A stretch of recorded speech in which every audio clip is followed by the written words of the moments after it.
Siamo qui alla sesta edizione del Ca' Foscari Short Film Festival con Bill Plympton. Thank you for being here. I'm happy to be in Venice. Oh yeah.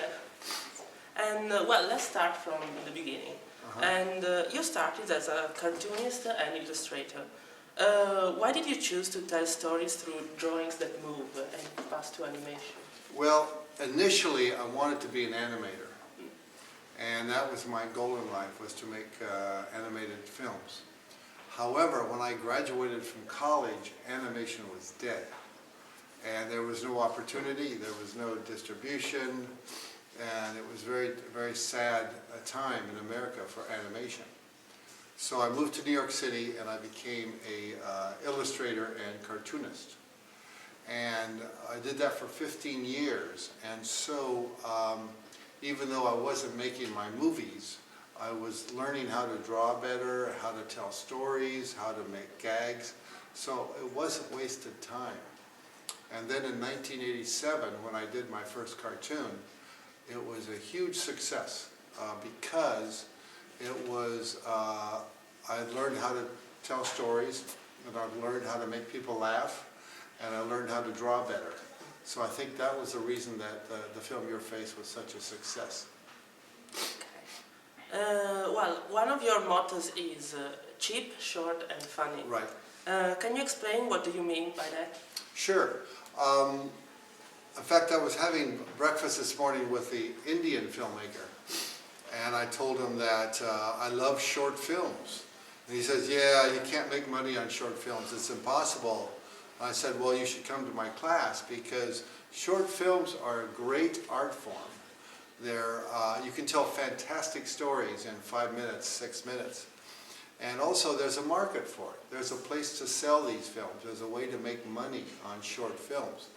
And the reason I do that, or the way I do that, is I make them short, 5 minutes or less, cheap, $1,000, $2,000, and funny. And if you can follow all three of those steps, your films will be a success. And you don't have to live in New York or Hollywood. You can live in the Arctic or New Zealand, anywhere. As long as your films are funny and short, they will be very successful and you'll make lots of money. And so that's what I tell students, that short films are a great, great art form. I do 1 or 2 a year. I've done over 60, and I hope to continue making short films. And that's why I'm glad you have this festival to celebrate short films. Then you are an independent artist. Yes. You define yourself as independent. You began working from home, and now you work at a studio with other artists. Yes. So, did this change, this moving of places, did change and influence the way you draw and the way you tell stories? No. When I started out, I had no money. I was working at home by myself, and then I had one person who colored the art, and then I hired another person to run all the business, you know, the money and the distribution of the film prints and all that. And then I realized that my home was too crowded. So I decided to get a studio, and the studio is very close, it's 2 blocks away. Now it's about as big as this room, maybe smaller than this room. And now I have about 7 employees, 8 employees. I have an office manager.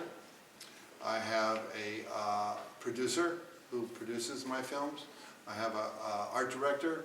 I have 3 colorists, and then I have 3 interns.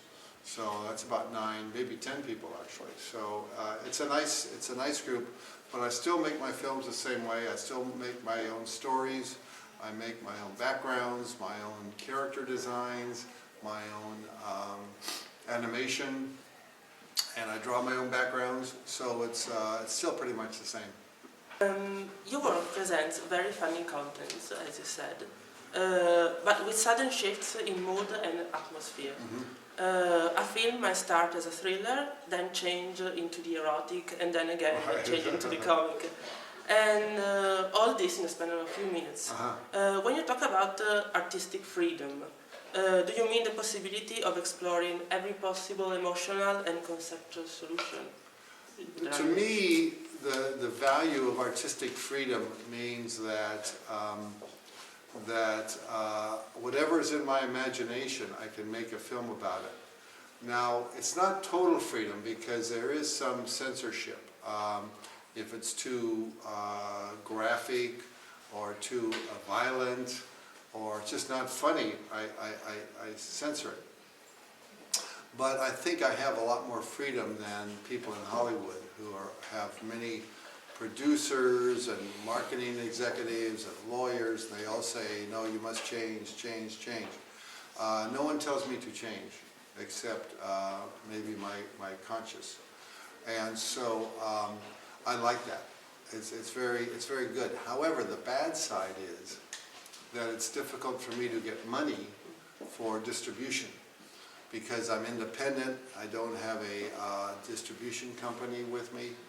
So every time I go to a festival, I'm always looking for some kind of distribution of my films because I would love to have my films shown on TV or DVD or internet, and to me that's important. Well, then, I think that is strongly linked to your film is music and sound. Yes. And music and sound are very important for your animations. When you work at a short or a feature film, are you drawing inspired by music, or first you have the story and the drawings ready and then you choose music and sound? It depends on the film, really, because a film like The Tune, which came out in '92, was definitely a musicale. I wanted to make a film with American music similar to Yellow Submarine, the Beatles film. I'm working on a film now that I will show clips from that has very strong music. And then Hair High, a film I did about 10 years ago, had strong music. But to answer your question, generally I come up with a story first. And that to me is the most important part, is get that story solid. And then I think about music. When I was doing Idiots and Angels, I was listening to a lot of Tom Waits. Do you know Tom Waits? Yes. And because it was that kind of atmosphere, it's kind of dark and sad and people in a bar drinking, and so I thought Tom Waits would be perfect. So I did listen to Tom Waits while I was doing the animation, and I think that helped a lot. But beside that, I don't know Tom Waits, but I wondered, can I put his music in my movie? And so I called up Jim Jarmusch, who's a friend of mine. I said, Jim, can I show you this new film and see if Tom Waits wants to donate some music? Because I had no money. There was no money. And so he liked the film and he sent it to Tom, and Tom loved it and said, yeah, take my music, take any song you want. So it was really great working with Tom Waits. I never met him. He lives out in California, but he was very, very helpful. And then, with the final question, this evening you are giving a master class. And some of the directors present at the festival are young animation artists. So do you have any advice for them or any beginners in the art of animation? Yes, I do. First of all, short, cheap, and funny. Yeah. My Plympton's dogma is very important. Also, I think it's important that they draw all the time. In America now, they are stopping life drawing classes and doing computer animation, which I think is silly because you really need to know how to draw not just face and the body, but animals and architecture and machinery. It's really important that you have wonderful characters and wonderful style. So I tell all my students that they should carry a sketchbook with them all the time, and also write down ideas and do drawings of people, whether they're on TV or in the movies or on the train, wherever. It's always great to learn how to sketch somebody, make a caricature. I did caricatures for a long time, and to practice, I would walk down the streets of New York, and there's all these people, lots of people, and I would look at someone, and in 2 seconds I would see their caricature. And that's a good exercise to decide how to stylize someone, how to do a caricature of someone, is to keep that part of the brain really active all the time. And I think that's a good lesson for young artists. Okay. Now you're free to draw if you want. Okay. I will do a drawing from my dog. My dog is very popular. In fact, if they come to the show tonight, I will give everybody a dog drawing. So this is the dog here. It's very easy to draw. And I'm working on a new dog film, actually. It's called Cop Dog. He works in a airport sniffing luggage for drugs. And everything goes bad.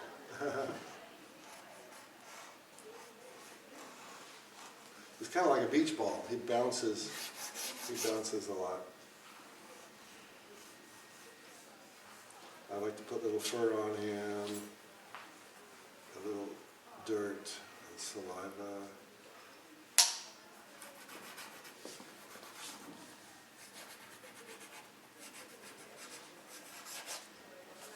There you go.